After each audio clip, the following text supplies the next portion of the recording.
I live in North Wales, UK. For anyone who has had the pleasure of visiting, it truly is a beautiful place to live.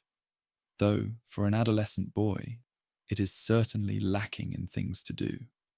As a result, my friends and I would often find ourselves mindlessly exploring areas of countryside and coastline.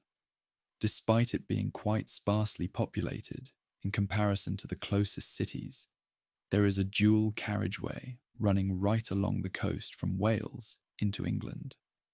Also, train tracks run alongside this road for most of its course, occasionally passing overhead via a small cement bridge. Anyway, there was one night a few years ago when about 4 of us randomly decided to try and explore the inside of one of these bridges, as one of the group had observed a manhole cover nearby, which we believed to be the entrance.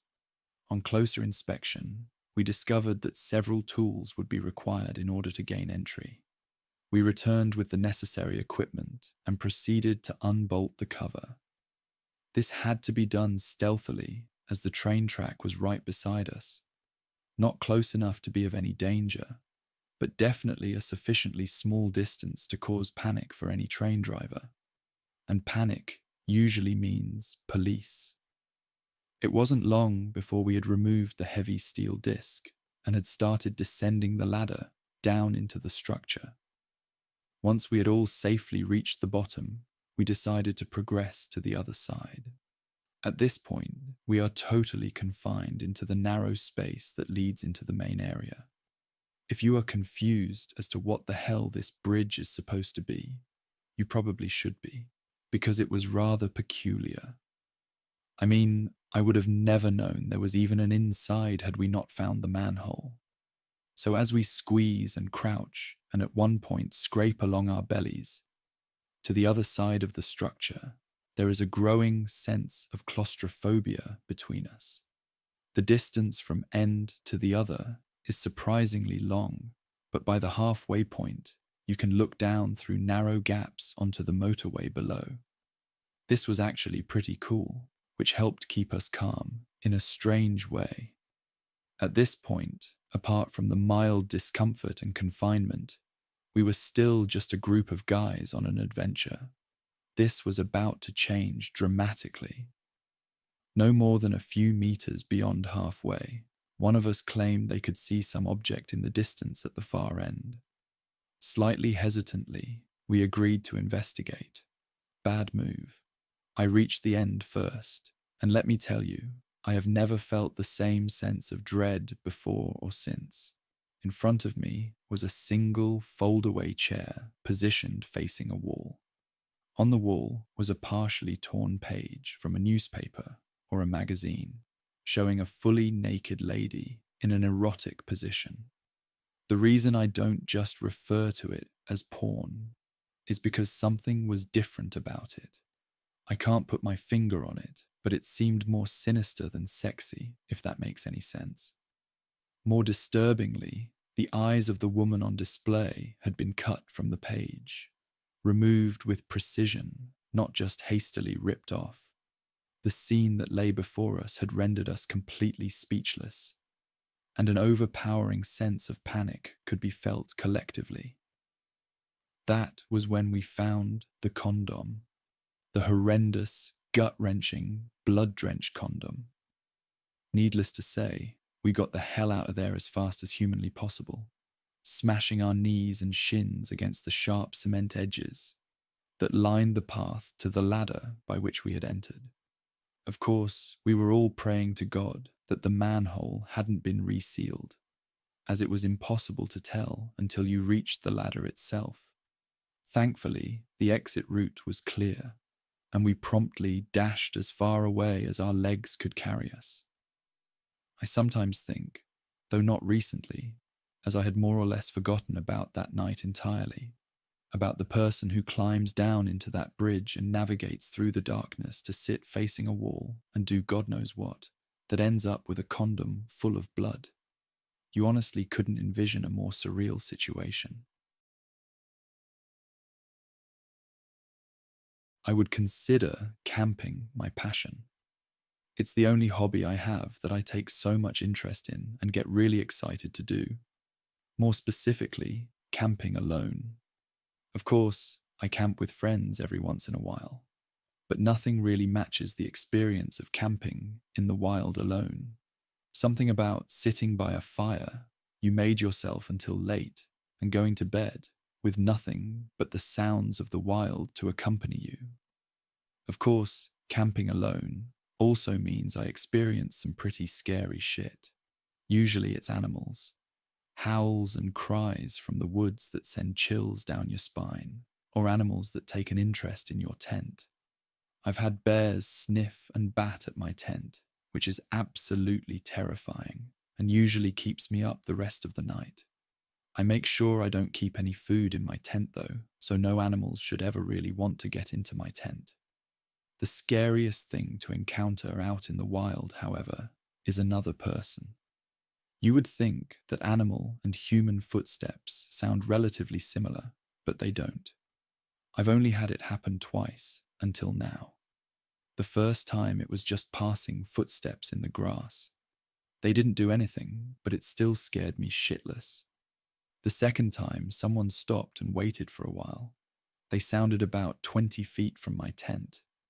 I was holding my breath until they just walked off again. However, about a month ago, I had my scariest camping experience. It was probably about 2 a.m., and I had been lying in my sleeping bag for about an hour, just listening to the sounds of the wild, when I heard footsteps approaching. I remember how they sounded as they brushed through the grass. They kept getting closer and closer, and at this point I was pretty freaked. It sounded like they were directly approaching my tent, and that they were. They stopped right in front of the entrance of my tent. I was trying my hardest to keep my breathing quiet. I always take a handgun with me when I go camping, just to stay safe from animals. That was the first thing to come to my mind when they stopped in front of my tent. I needed that gun. I, as quietly as I could, reached into my open backpack, feeling around softly through the clothing and such. I finally found the gun and pulled it out carefully. I held it tightly, staring at my tent door. What happened next really made me panic. The person outside my tent started to unzip my tent door. It was slow, like they were trying to be quiet.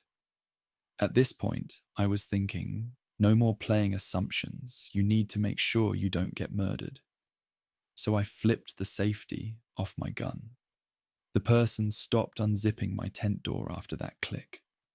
I choked out the words, "Who's there? I have a gun." After that, the person ran off faster than I had ever heard anyone run. I couldn't shut my eyes after that. I was shaking. I thought for sure I was either going to be killed or kill someone that night. I still go camping alone. The scariness is honestly the best part about it. Never know what you're going to encounter. I am an 18-year-old male from a southern state in the US. I don't usually feel uneasy, and I'm usually very chill about situation and people in public. This day, I was spending the day in Washington, D.C. with my friend. It was low energy day, and all we really did was spend time looking at monuments. By early in the afternoon, we were thirsty and headed to a Starbucks for a drink. While waiting in the line, someone tapped me on the shoulder.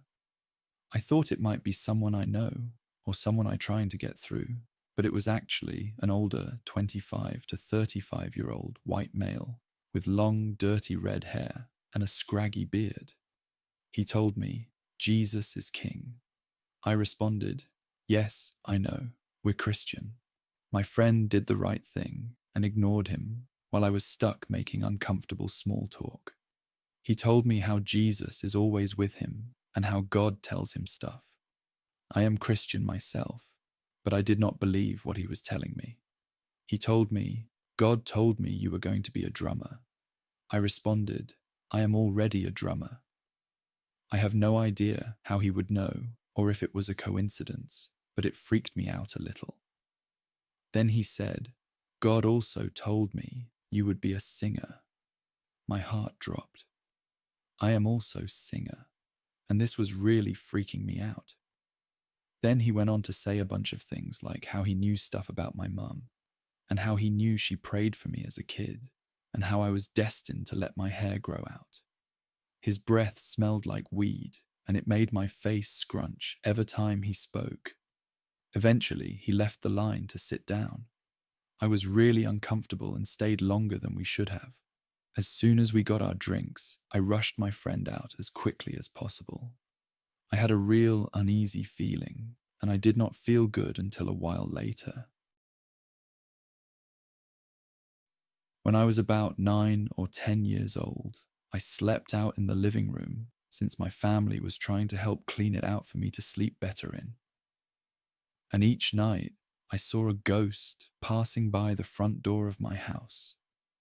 At first, I thought it was just my imagination, since I know kids at that age have vivid imagination. Then, when it started to happen more often, I started to get scared. Then came the next night, and the next, and so on. One day, while I was asleep, I heard laughing outside my window. It was strange because I thought to myself, who could be outside at this time of the night? When I looked outside, I saw 2 little girls. To make things even more strange, they were playing with toys. While I watched them, they stopped playing and looked at me. That was when I felt a chill run through my back. I looked back to see who was behind me, but no one was there. And when I looked back at the 2 girls, they were right at the window, staring at me. I was scared and went to the couch and tried to go back to sleep. I managed to, but then I had a strange dream. I was in a room that was dark, no tables, no chairs, nothing. That was when I met the person in my dreams. This person looked like a female with long hair and green eyes. Kind of reminded me of someone in particular. She walked up towards me and said exactly this: "Soon we will be together. You just wait. We will be with each other forever." That was when I started seeing visions of what was happening in the world. These exact visions that are happening from 2016 to present. When I woke up, I felt weird, and I was wondering who that was. Even to this day, I'm still wondering what that was all about. But if I ever see her again, even if it's in my dreams, I'm going to be asking a lot of questions about her.